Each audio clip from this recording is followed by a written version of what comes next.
हाँ। हाँ जी, मुझे एक बात जानकारी चाहिए थी कि जो उड़िया चैनल सीधा टीवी है वो कब तक लॉन्च हो सकती है आपकी जो नेटवर्क पे?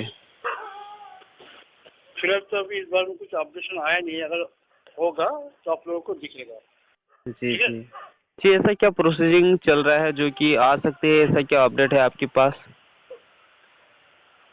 समझ रहे हैं आपकी बात। ऐसा क्या जानकारी है क्या आपके पास जो कि आ सकती है, कब क्या? नहीं नहीं नहीं, फिलहाल तो कोई जानकारी अवेलेबल नहीं है। फिलहाल ये जो चैनल के बारे में अभी आपने बताया है ना, ये एज पर मैनेजमेंट डिसीजन, कोई भी चैनल अगर ऐड होता है तो वो मैनेजमेंट, फिलहाल तो इस तरह का कोई अभी तक ऑप्शन आया नहीं है। आएगा तो आप लोगों को जरूर दिखेगा ये चैनल। जी हाँ, जी ठीक है। जी जी हाँ, थैंक यू जी। ओके, शुक्रिया कॉल करने के लिए। जी।